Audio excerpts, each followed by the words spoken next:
On this campaign, clean and clear, and I'm still going to keep doing it. I did have a lapse and make a crack there. Members are allowed their own opinions, but they're not allowed their own facts. The fact is, I was hired through a 3-day process before Mike Ford came in. The fact is that I don't believe that Mike Blow is a dupe, and I figured I spangaled him into thinking that I was important. I don't believe that, if you do read page 46 of that report, also read page 47 where the review officer came in and listed the accomplishments of the department that I helped create, that was the impetus behind. You can have your opinion about what we're doing, but the facts remains. We created a PAC that every local had representation on. We created a PAC that everybody had input on. I followed our policy. I've been audited twice, forensically. I've been interviewed, poke prodded. The reason I stuck around, because you know what, some days, it's easy just to throw in a towel, walk away and do something else.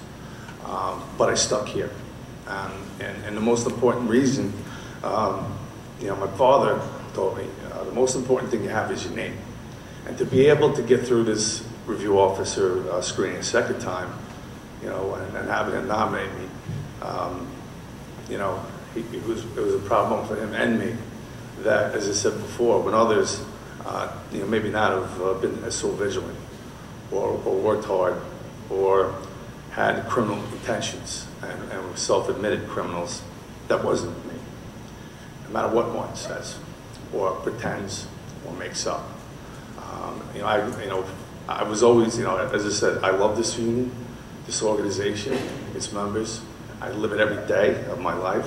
I'm always trying to think of new ways to help this organization. And I think that we need to move on from the venom and vigor that some members think that if you have nothing to speak about, he spent this whole speech talking about me. Well, I don't want to spend this whole speech speaking about him. I think there are opportunities out there. I think we need to move along. I think most things that we're working on right now are very exciting. The rally, I hope to see everybody there on Thursday.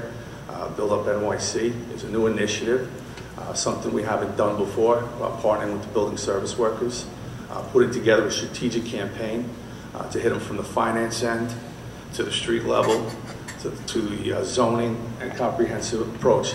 That's what's going to keep our members working. That's what's going to take care of their pensions. That's what's going to get them their health care. And that's what's going to help their families. So that's what I've done almost 15 years. I've been through the most vigorous vetting of pretty much any labor officials in the history of organized labor.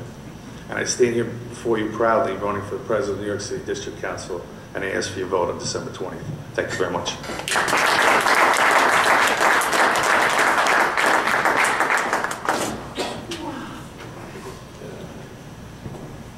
Brothers and sisters, I'd like to start off by reading you a quote by Sam Rayburn, former Speaker of the House.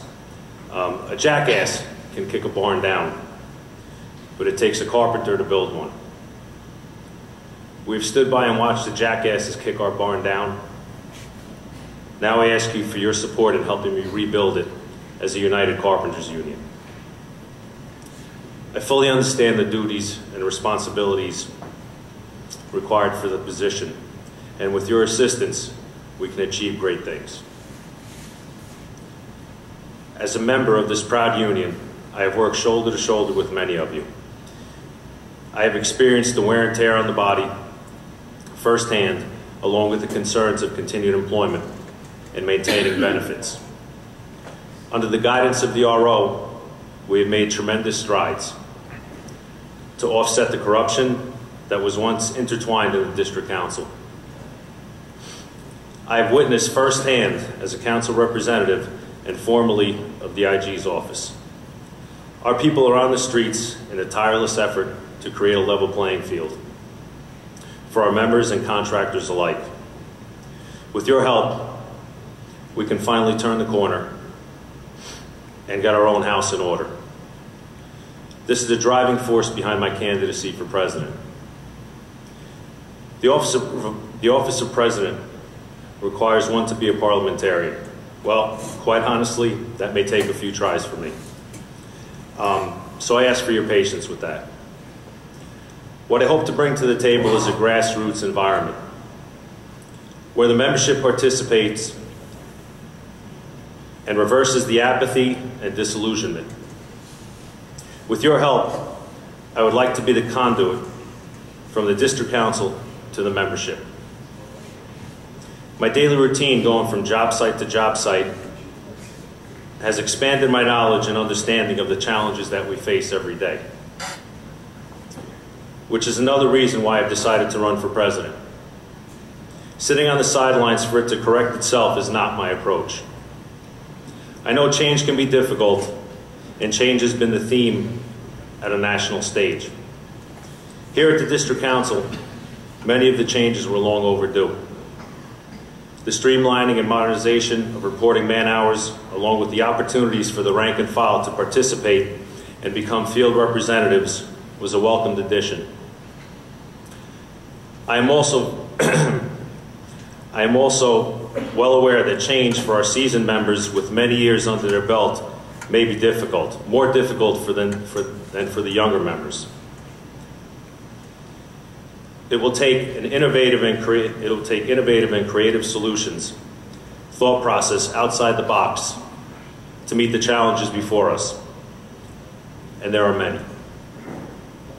Some suggestions that I have as part of the vision and change for the future are encouraging our members to try their hand at small business on the contracting side, and reaching out to the vendors and suppliers about our capabilities and training. Do we do enough from a public relations standpoint to portray ourselves in a positive light? The relationship with our signatory contractors, our strategic partners, if you will, must be maintained and monitored to ensure fairness for both sides. In closing, I will quote a plumber from the Bronx, George Meany, former president of the AFL-CIO. The basic goal for labor will not change. It is, as it always has been, and sure to always be, to better the standards of life for all who work for wages and to seek decency, justice, and dignity for all. Brothers and sisters, this election isn't about me. It's not about anybody sitting up here. Sorry, Dave. It's about us as a whole. And the minute we start realizing that it's us and not individuals is when we're going to progress forward. So I am asking for your support tonight as President of the District Council, because we will progress together. Good night. Thank you.